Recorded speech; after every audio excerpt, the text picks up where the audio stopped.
Hello दोस्तों, कैसे हैं आप सब। हमारे इस चैनल पर सेम कॉन्सेप्ट वाली कई मूवीज डालने से व्यूअर्स को इनकी स्टोरीज भी सेम लगती है और कोई नई मूवी डालने पर भी कुछ लोग कहते हैं कि भाई ये तो पहले ही अपलोड की हुई मूवी है। लगता है ये कंफ्यूजन सेम टाइप की मूवीज डालने से ही हो रहा है। इसलिए मैंने सोचा कि कुछ दिनों तक कोई अलग स्टोरी वाली मूवीज को एक्सप्लेन किया जाए और मैंने ऐसी कुछ मूवीज को सिलेक्ट भी कर लिया है। तो आज जिस मूवी को हम देखने वाले हैं वो सच में एक अलग ही टाइप की मूवी है। आप लोगों ने इस तरह की मूवी पहले कभी नहीं देखी होगी। मूवी की शुरुआत में कोस्टल एरिया को दिखाते हैं। वहाँ एक घर के विंडो से एक छोटा लड़का डेविड अपने टेलीस्कोप से चांद को देख रहा होता है। वो चांद को देखकर हंसते हुए कुछ बातें कर रहा होता है और तब अचानक नीचे से उसकी माँ उसको पुकारते हुए कहती है कि अब तक तुम सोए क्यों नहीं। तब वो सब कुछ वहाँ छोड़कर अंदर जाकर सो जाता है और अब चांद पर मूवी का टाइटल कोकून डालकर मूवी स्टार्ट होती है। अब उसी चांद को दिखाते हैं जिसकी तेज रोशनी सीधे धरती पर आकर गिरती है। तब उस समुद्र में रहने वाली डॉल्फिन्स आवाज करने लगती है और चांद की रोशनी सीधे उस समुद्र में आ गिरती है। अब समुद्र के अंदर हमें एक बहुत सालों पुरानी जगह को दिखाया जाता है जहां काफी सारे रॉक्स हैं और ये काफी मिस्टीरियस भी लगते हैं। अब सीन कट करके समुद्र किनारे होने वाले एक ओल्ड एज होम यानी कि रिटायरमेंट हाउस को दिखाते हैं। वहां बैन, आर्थर और जो नाम के 3 बुजुर्ग अपनी बीवियों के साथ एक कार से उतरते हैं और उन्होंने ग्रोसरीज खरीदी होती है। तो वे लोग मजे से कुछ बातें करते हुए होम के अंदर आते हैं। अब उस ओल्ड एज होम में काफी सारे लोग रहते हैं। जो बुजुर्ग हैं उनमें से कुछ लोग चल भी नहीं पाते और कुछ लोग सैड नजर आते हैं, लेकिन कुछ लोग ऐसे भी होते हैं जो काफी खुश नजर आते हैं। अब इन्हें देखिए, एक अंकल बेड पर लेटे हुए हैं और ये उनको एक बुक देकर कहते हैं ये लो वो बुक जो तुमने मांगी थी, एंजॉय। इस तरह ये लोग यंग इंसानों की तरह ही बातें करते हुए आ रहे होते हैं। तब एक रूम में कोई बुजुर्ग की सांस फूल रही होती है और वहाँ के डॉक्टर और नर्स उनको बचाने की कोशिशों में लगे रहते हैं और ये देखकर वो तीनों बड़े ही अपसेट हो जाते हैं। अब दिखाते हैं कि बैन, आर्थर और जो बातें करते हुए उस घर से कहीं निकलकर जा रहे होते हैं। तब उनमें से कोई कहता है कि अब कुछ दिनों में अपना भी यही हाल होने वाला है। इस पर बैन कहता है अरे भाई, इन सब बातों से कोई डरता है क्या? जिंदा रहते वक्त हमें अपनी लाइफ को एंजॉय करना चाहिए। फिर वे एक गेट को क्रॉस करके अंदर जाते हैं। लगता है ये लोग छुपके से कहीं जा रहे हैं। असल में ये लोग उस होम के पास वाले एक रिजॉर्ट में आते हैं और उस रिजॉर्ट में कोई लोग नहीं रहते और ना ही कोई सिक्योरिटी होती है। अब उस रिजॉर्ट में एक इंडोर स्विमिंग पूल होता है जहाँ ये तीनों बुजुर्ग रोज छुपके से आकर मस्त स्नान और स्विमिंग करके एंजॉय करते हैं। अब अगले सीन में हमारे हीरो जैक को दिखाते हैं जो एक बोट का ओनर है। उस बोट में जैक और एक कस्टमर के बीच कोई आर्गुमेंट्स हो जाती है और वो कस्टमर बोट के बारे में कुछ कंप्लेंट करके निकल जाता है और जैक कहता है मेरी बोट के बारे में कुछ मत कहना और उसके पीछे जाता है। तब वो देखता है कि वहाँ कई टूरिस्ट आए हुए हैं। उस कोट सूट पहने हुए आदमी का नाम वॉल्टर है, इस लेडी का नाम केटी है। अब वे आकर जैक से कहते हैं कि उन्हें 27 डेज के लिए उनकी बोट की जरूरत है। तब जैक सरप्राइज होकर कहता है हाँ जरूर और उनको बोट में लेके जाता है। फिर कहता है आप लोग इसमें कहीं भी जा सकते हो और कुछ भी कर सकते हैं। हाँ, अगर आपको स्कूबा डाइविंग करनी है तो मेरे पास जरूरी इक्विपमेंट्स भी हैं, आप बस एंजॉय कीजिए। तब वॉल्टर कहता है ठीक है जैक, हमें बस 27 डेज के लिए बोट रेंट पे चाहिए और हम जहाँ भी जाने कहेंगे वहाँ तुमको ले जाना होगा। फिर जैक भी इसके लिए मान जाता है और वो इस डील को फाइनल करते हैं। अब उस ओल्ड एज होम को दिखाते हैं जहाँ तीनों बुजुर्ग खेल रहे होते हैं। तब बैन का ग्रैंडसन डेविड उसके पास आता है। ये वही लड़का है जो स्टार्टिंग सीन में चांद को देख रहा था। अब बैन उसे पूछता है तुम यहाँ क्यों आए हो? तब डेविड उसके कान में कहता है कि आप तीनों जहाँ नहाते हो ना वो प्लेस मुझे पता है, आज मैं भी आप लोगों के साथ वहाँ चलूंगा। फिर बैन भी कहता है ठीक है, लेकिन तुम किसी को इस बारे में मत बताना। और इस पर डेविड भी हाँ कहता है और फिर वो वहाँ से जाते हैं। वहाँ पहुँचने पर देखते हैं कि वहाँ वो टूरिस्ट की टीम आकर उस रिजॉर्ट को रेंट पर खरीदने की बात कर रहे हैं और एक लेडी उसको सेल भी कर रही होती है और वो उनसे पूछती है कि आप लोगों को स्विमिंग पूल मेंटेन करने के लिए किसी की जरूरत है? इस पर वॉल्टर कहता है नहीं नहीं नहीं, हमारे लिए प्राइवेसी मेन है और हमारा काम हम खुद ही देख लेंगे। आप सिर्फ एक काम कीजिए, ये जगह हमको रेंट पर दे दीजिए। अब ये सब देखकर हमारे बुजुर्ग अपसेट हो जाते हैं और अब तो हमें बकेट में कूद कर ही नहाना पड़ेगा, ये सोचकर वहाँ से चले जाते हैं। अब अगले सीन में बोट में टूरिस्ट टीम को दिखाते हैं और वॉल्टर जैक को एक मैप दिखाकर कहता है कि हमें इस जगह पर जाना है और जैक भी उसे देखकर वहाँ ले जाने के लिए राजी हो जाता है। यहाँ हॉस्पिटल में बैन की आई साइट चेक की जा रही होती है क्योंकि उसकी आंखों की रोशनी कम हो रही है। तब वो डॉक्टर के साथ आर्ग्यू करते हुए कहता है कि पिछले हफ्ते तो तुमने कहा था कि पावर इतनी है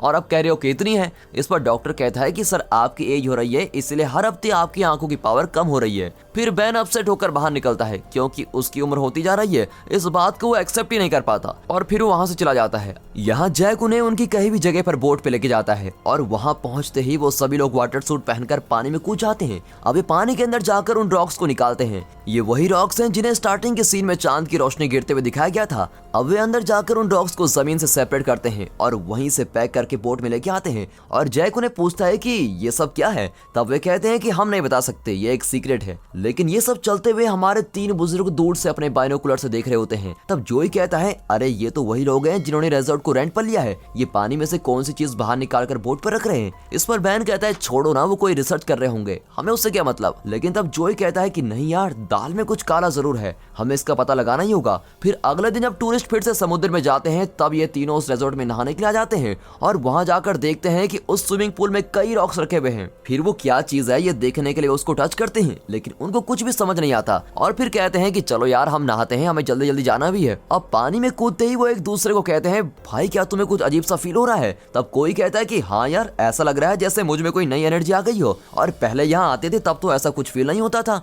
और फिर इसके बाद वो तीनों जो कारनामे करते हैं वो देखकर आप सरप्राइज हो जाओगे। वो पानी में कूदकर free style, butterfly, side stroke, ऐसे कई तरीके की स्विमिंग करते हैं और मस्त में एनर्जेटिक होकर बाहर निकलते हैं। फिर जाते समय जोई कहता है कि मुझे तो ऐसी फीलिंग आ रही है जैसे मैं जवान हो गया हूँ। तब बैन कहता है, अरे यार तुम 80 साल के ही हो। और जोई कहता है, नहीं भाई, फिर भी मुझे ऐसा लग ही रहा है। इस तरह मजे में बातें करते हुए वो होम में जाते हैं। अब होम में जाकर भी वो ऐसे ही कुछ कारनामे करते हैं। जैसे यहाँ जोई सोते समय अपनी वाइफ को लोरी सुनाने को कहता है, वहाँ आर्थर अपनी वाइफ को प्रपोज तक कर देता है। और बैन की तो पूछे ही मत, यहाँ दोनों के बीच रोमांस चल रहा होता है। अगले दिन उनकी बीवियां बातें कर रही होती है कि पता नहीं इनको क्या हो गया, आजकल कुछ ज्यादा ही हीरो बनते फिरते हैं। अब ये तीनों फिर से उस रिजॉर्ट में जाते हैं। इनकी चाल तो देखिए, ऐसा लगता है कि ये 30 साल के नौजवान बन गए हैं और इन्हें पता चल गया है कि वो एनर्जी उन्हें उसी स्विमिंग पूल से मिली है। वो फिर से वहां चुपके से जाकर नहा जाते हैं। अब कुछ दिनों तक ऐसे ही चल रहा होता है और उस टूरिस्ट टीम को इस बारे में बिल्कुल भी खबर नहीं होती। यहाँ बोर्ड पर टूरिस्ट टीम ने कोई डिवाइस रखा हुआ है और उसको देखकर जैक को कुछ समझ में नहीं आता। फिर वो उसे एक म्यूजिक प्लेयर समझकर कोई बटन प्रेस करता है तो अचानक उसमें से की करके आवाजें आने लगती है और इससे जैक घबरा जाता है। और इस डिवाइस की आवाज को सुनकर एक डॉल्फिन समुद्र से बाहर आती है और कुछ आवाजें करने लगती है। और तब जैक सोचता है कि असल में वो डिवाइस नहीं बल्कि इस डॉल्फिन की आवाज थी। फिर वे लोग पानी में से क्या लेकर आए हैं ये चेक करने के लिए वो अंदर जाकर धीरे से उस पैकेज को खोलते हैं। लेकिन तब वहाँ कैटी आ जाती है और वो उन्हें पूछती है, जैक तुम यहाँ क्या कर रहे हो। तब जैक कहता है, मैं भी कई दिनों से देख रहा हूँ कि आप लोग पानी में जाकर इतनी बड़ी बड़ी चीजों को उठाकर लाते हो, पर इसमें असल में है क्या। इस पर वो कहती है कि हम ये नहीं बता सकते, ये एक टॉप सीक्रेट है। पर उसके बार बार सवाल करने से वो कहती है, ठीक है मैं बताऊंगी, लेकिन तुम ये किसी को नहीं बताओगे। वो कहती है, ये सब जायंट साइज शेल हैं जो बहुत ही कीमती है, इसीलिए हम इनको ले जा रहे हैं। और जैक ये सुनकर सरप्राइज हो जाता है और वो गलती से अपने पैरों पर एक सिलेंडर गिरा देता है और जोर से चिल्लाने लगता है। फिर वो मौका देखकर कैटी से फ्लर्ट करने की कोशिश करता है, मगर वो नींद आने का बहाना बनाकर वहां से चली जाती है। अगले सीन में जोई को दिखाते हैं जो चेकअप के लिए डॉक्टर के पास आया होता है। तब डॉक्टर उसकी रिपोर्ट को देखकर कहता है, सर आपकी रिपोर्ट तो पूरी तरह से पलट गई है, आप आजकल क्या खाते हो। असल में जोई को कैंसर की प्रॉब्लम होती है और अब वो बिल्कुल रिकवर हो गया है। डॉक्टर के ये कहते ही जोई और उसकी वाइफ बहुत ही खुश हो जाते हैं। अब होम की ओल्ड कपल के लिए कोई पार्टी अरेंज की जाती है और सभी वहां जाते हैं और उस पार्टी में भी ये तीनों कपल मस्त में डांस करके एंजॉय करते हैं। अब उस बोर्ड को दिखाते हैं जहाँ जैक इंजन रूम में कुछ काम कर रहा होता है। तब उसे वहाँ एक छोटा छेद दिखता है और वो उस छेद में से देखता है कि वहाँ कैटी ड्रेस चेंज कर रही है और वो उसको देखने लगता है। तब वहाँ पर एक ट्विस्ट दिखाते हैं कि कैटी अपनी स्किन को भी उतारने लगती है और देखते हैं कि उसकी बॉडी से एक तेज रोशनी आ रही है और फिर पता चलता है कि असल में कैटी एक एलियन है। तब कैटी भी जैक को देख लेती है और ये सब देखकर जैक घबराकर चिल्लाते हुए ऊपर भागता है। वो एक फायर स्प्रे को हाथ में लेकर ऊपर चारों तरफ भाग रहा होता है और उन्हें कहता है कि भाई आप लोग सब कौन हो, प्लीज मुझे मत मारो। वो लोग उसे कुछ किए बिना सिर्फ देखते रहते हैं, लेकिन ये हड़बड़ी में यहाँ वहाँ भाग रहा होता है। फिर वॉल्टर उसे कहता है, जैक जरा शांत हो जाओ, लेकिन वो उसकी नहीं सुनता और फिर उसे पता चलता है कि वॉल्टर भी एक एलियन है और वो भागकर जल्दी से पानी में कूद जाता है। फिर वो किसी तरह उसे कन्विंस करते हैं कि जैक ऊपर आ जाओ, हम तुमको कुछ नहीं करेंगे, और ये कहकर बोट में बिठाकर उससे कुछ बातें करते हैं। वॉल्टर उसे कहता है कि हम अंटारियंस हैं और हम अंटारिया नाम के एक प्लैनेट से यहाँ आए हैं। 10,000 साल पहले ही हमने इस अर्थ को खोज लिया था और हम यहाँ एटलांटिस नाम की एक जगह पर आकर उतरे थे। हमारा काम खत्म होते ही हम वापस लौट गए थे, लेकिन हमारे ग्राउंड क्रू मेंबर्स यहीं पर रह गए और समुद्र के अंदर जगह बनाकर वहाँ रह रहे थे। तो अब 10,000 साल बाद हम उनको ही लेने यहाँ पर आए हैं और इस काम के लिए हमें तुम्हारी और तुम्हारी बोर्ड की मदद चाहिए थी। अब जैक को सब समझ में आ जाता है। फिर वॉल्टर कहता है कि दोस्त, हम यहाँ किसी को तकलीफ पहुंचाने नहीं आए हैं, हमारे उन टीम मेंबर्स को लेकर हम चले जाएंगे, इसलिए प्लीज ये बात तुम किसी को मत बताना। इस पर जैक भी कहता है कि ठीक है। अब अगले सीन में हमारे बुजुर्गों को उस रिजॉर्ट में दिखाते हैं और यहाँ ये साथ में उनके फ्रेंड बर्नी को भी लाए हुए हैं। वो उसे कहते हैं कि अरे भाई देखो यहाँ कैसे एंजॉय करते हैं, तुम भी पानी में कूद जाओ, फिर देखो ऐसा लगेगा कि तुम 30 साल के हो गए हो। लेकिन ब्रैनी पानी में नहीं उतरता और पूछता है कि इस पानी में समुद्र के पत्थर क्यों रखे हुए हैं, तुम लोग नहा लो भाई, मैं तो नहीं आऊंगा। ये कहकर वो बैठ जाता है। फिर वो उन टूरिस्ट को रिजॉर्ट की तरफ आते हुए देख लेता है और उनसे कहता है कि अरे वो लोग आ रहे हैं, जल्दी से बाहर आ जाओ। फिर जल्दी जल्दी में वो सब पूल के सामने वाले एक कबर्ड के अंदर जाकर छिप जाते हैं और टूरिस्ट भी वहां जाते हैं और वो उन रॉक्स को पानी में डालने लगते हैं जो वो अपने साथ लाए थे। फिर वॉल्टर अपने हाथ की स्किन उतारता है और उसका एलियन वाला हाथ नजर आता है। अब ये देखकर तो वो सभी बुजुर्ग शॉक हो जाते हैं। अब वॉल्टर अपने हाथ को पानी में डालता है और सभी रॉक्स में रोशनी आकर वो चमकने लगते हैं। असल में वो अपनी एनर्जी उन रॉक्स को दे रहे होते हैं। फिर अब सारे एलियंस अपनी स्किन को उतारकर एक बॉक्स में रखते हैं और सब वहाँ गैदर हो जाते हैं। तब उनमें से एक एलियन कबर्ड में उनको देख लेता है और उनके पास आता है। वो डोर ओपन कर देता है और ये लोग तुरंत वहाँ से बाहर निकलकर वहाँ से भाग जाते हैं। अब यहाँ ओल्ड एज होम में वो लोग घबराकर गार्ड्स को बुलाते हैं और कहते हैं कि उस रिजॉर्ट में एलियंस है, उनको पकड़ लो। तब गार्ड्स उन पर बिलीव ही नहीं करता और कहता है क्या अंकल आप भी बूढ़े हो गए हो और कुछ भी कह रहे हो। और उसकी वाइफ गुस्से में उस गार्ड को कहती है कि तुम पहले पुलिस को बुलाओ। अब पुलिस वहां जाती है और वॉल्टर उससे कुछ बातें करता है। वॉल्टर कहता है कि हम एक बड़े घर से आए हैं और कुछ दिनों के लिए यहाँ रिलैक्स करने आए हैं। कुछ दिनों पहले मैंने उन बुजुर्गों को यहाँ नहाते हुए देख लिया था और हो सकता है कि इसीलिए वो हमें एलियन कह रहे होंगे, उन्हें आप जाकर समझा दीजिए, सब ठीक हो जाएगा। इस तरह एक डिसेंट जेंटलमैन जैसी बातें कहकर वॉल्टर पुलिस को बाहर भेज देता है। अब वो तीनों कुछ दिनों तक उस रिजॉर्ट में नहीं जाते हैं और इसलिए जोई की तबीयत बिगड़ने लगती है क्योंकि उसे कैंसर होता है और बैन उसको ऐसा बीमार पड़ते हुए देख नहीं पाता। इसलिए वो सीधे उस रिजॉर्ट में वॉल्टर से मिलने जाता है। फिर वो वॉल्टर से कहता है कि हमारे फ्रेंड जोई की तबीयत बहुत ही खराब है, प्लीज हमको कुछ दिनों के लिए इस पानी में नहाने के लिए अलाउ कीजिए। इस पर वॉल्टर कहता है आप सिर्फ एक जान को बचाना चाहते हो, लेकिन हम यहाँ 20 जान को बचाने के लिए स्ट्रगल कर रहे हैं। लेकिन अगर आप मुझसे इस तरह रिक्वेस्ट कर रहे हैं तो मैं आपको परमिशन दे देता हूँ। फिर अगले दिन वो तीनों अपनी बीवियों के साथ वहाँ जाते हैं, लेकिन बर्नी उनके साथ जाने से मना कर देता है और वो अपनी वाइफ को लेकर होम में चला जाता है। अब सभी अपनी फैमिली के साथ पूल में नहाकर मजे लेते हैं। फिर अगले दिन बैन की आई साइट को टेस्ट करते हैं और वो झट से चींटी के साइज में लिखे हुए अक्षरों को भी पढ़ लेता है और इसको देखकर डॉक्टर भी बिल्कुल सरप्राइज हो जाता है और इस तरह आई साइट अच्छी होने से बैन कार भी चलाने लगता है। अब वे सब अपनी बीवियों के साथ खूब मजे करते हैं, जैसे पब में जाना, रात के टाइम पार्टी शार्टी, डांस, शॉपिंग। और इतना ही नहीं, बैन की वाइफ एक पेड़ पर भी चढ़ जाती है। अब ऐसे ही चलते एक दिन जब आर्थर और बैन कहीं जा रहे होते हैं तब होम से उन्हें उनके एक फ्रेंड रोककर पूछते हैं कि आजकल तुम सबको क्या हो गया है, कल मैंने तुम्हारी वाइफ को पेड़ पर चढ़ते हुए भी देखा, सब ठीक है ना। तो बैन कहता है कि अरे नहीं सब ठीक है, एक्चुअली उसे बचपन से पेड़ पर चढ़ने की आदत है। और ये कहकर वो वहाँ से चला जाता है। अब यहाँ ओशन के अंदर जैक को दिखाते हैं जो कैटी को पटाने की कोशिश करता है और वो जब रोमांटिक मूड में उसके पास जाता है तब कैटी कहती है कि ये पॉसिबल नहीं है, हम अंटारियंस है और अलग तरीके से मजे करते हैं। ये कहकर वो स्विमिंग पूल में उतरकर उसे सामने रुकने को कहती है और अपनी कोई पावर उसको देती है जिससे जैक को कुछ महसूस होता है और इस तरह उनके बीच अंटारियन रोमांस होता है। अब अगले सीन में दिखाते हैं कि जो ने कोई गेम खेलकर उसको विन कर लिया है और वो खुशी से पागल हो जाता है। तब बैन उसे समझाता है कि देखो जोय, उस पानी में नहाने से हमें ये पावर मिली है, तो अब ऐसे बिहेव करोगे तो सबकी नजर हम पर ही पड़ेगी ना। और मैंने वॉल्टर को भी वादा किया है कि हमें किसी को नहीं बताएंगे, इसलिए ज्यादा उड़ो मत। लेकिन इस पर भी जोय मजाक करने लगता है। फिर जोय उन्हें कहता है कि तुम होम में जाओ, मैं थोड़ी देर में आता हूँ। अब उन्हें भेजकर जोय यहाँ रास्ते पर एंजॉय करते हुए मस्ती में फिरता है। इतना ही नहीं, बल्कि वो इस उम्र में एक लड़की को भी पटा लेता है और फिर उसके साथ घूमता फिरता है। लेकिन ये बात उसकी वाइफ अलमा को पता चल जाती है और फिर रात को होम में लौटते ही अलमा उससे नाराज होकर बैठ जाती है और उससे बातें किए बिना ही चली जाती है। फिर अगले दिन फिर से वो उसके साथ बातें करने की कोशिश करता है, लेकिन फिर वो गुस्से में चली जाती है। अब यहाँ दिखाते हैं कि बर्ने की वाइफ की तबीयत बिगड़ने लगती है और वो इसके बारे में बात करता रहता है। तब जोय उसे कहता है कि अरे भाई, मैंने कहा था ना कि तुम उस रिजॉर्ट वाले पानी में जाकर डूब जाओ, मेरा मतलब तुम नहा क्यों नहीं लेते वहां जाके। लेकिन इससे बर्ने गुस्सा हो जाता है और उन दोनों के बीच आर्ग्यूमेंट हो जाते हैं और दोनों लड़ाई करने लगते हैं। तब उस होम के बाकी लोगों को ये पता चलता है कि इनके ऐसे होने का राज वो पानी ही है और ये जानकर होम के सारे लोग उस रिजॉर्ट में भागते हैं और एक एक करके सारे उस पूल में कूद जाते हैं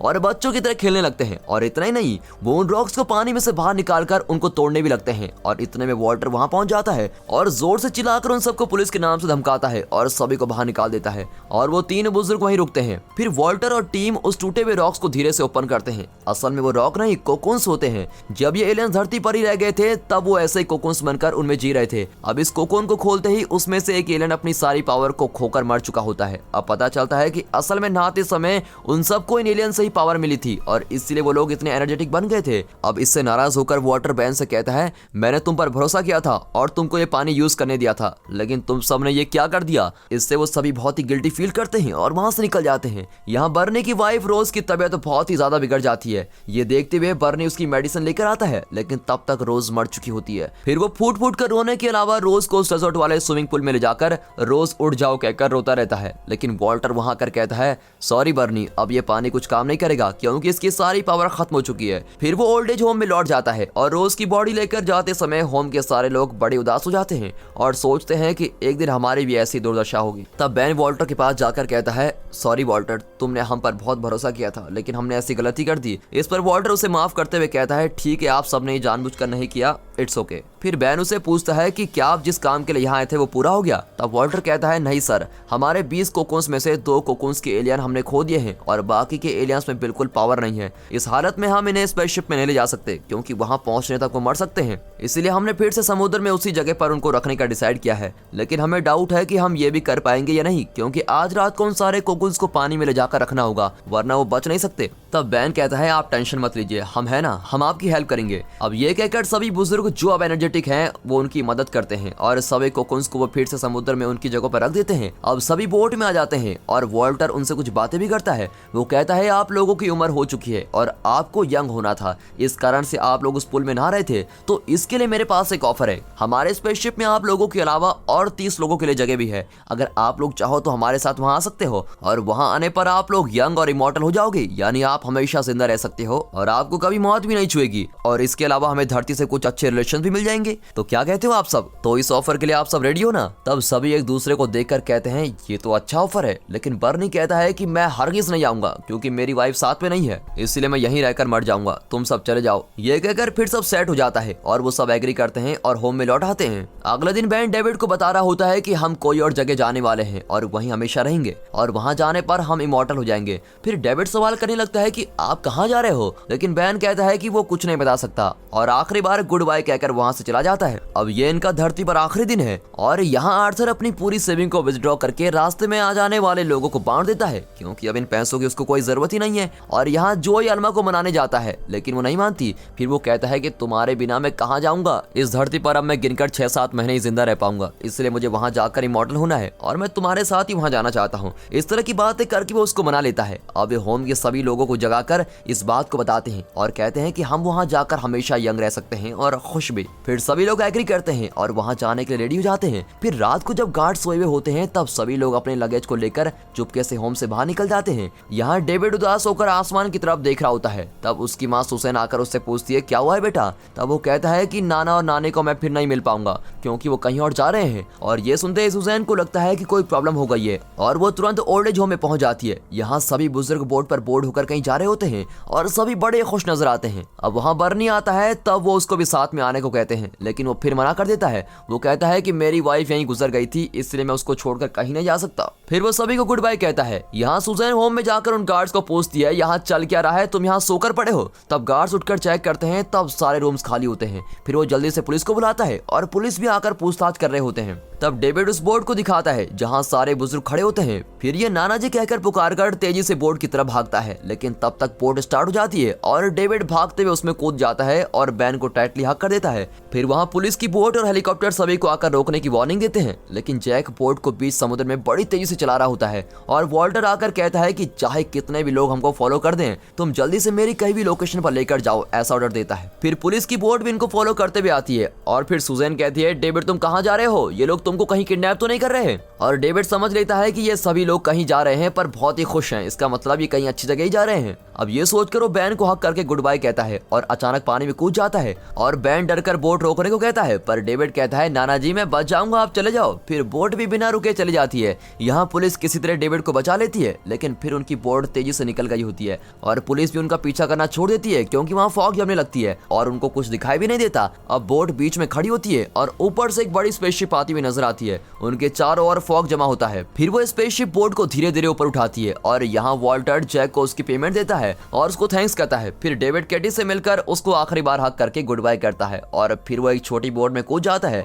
फिर उनकी बोट धीरे धीरे उस स्पेसशिप के अंदर चली जाती है और फिर स्पेसशिप गायब हो जाता है। फिर कुछ हफ्तों के बाद दिखाते हैं कि उन बुजुर्गों के रिलेटिव्स बैठे होते हैं। अब उस बोट के गायब होने से उन सबको लगता है कि शायद वो बोट डूबकर कहीं वो मर गए होंगे और इसीलिए वो उन सबको श्रद्धांजलि देते हैं। तब डेविड आसमान की तरफ देखकर स्माइल करता है क्योंकि उसको पता है कि वो सब कहाँ गए हैं और इसीलिए स्टार्टिंग के सीन में वो चांद को देख रहा था। और इसी के साथ दोस्तों ये मूवी खत्म होती है। अगर आपको मूवी अच्छी लगी हो तो वीडियो को एक लाइक और चैनल को सब्सक्राइब अभी कर दे। And finally thanks for watching.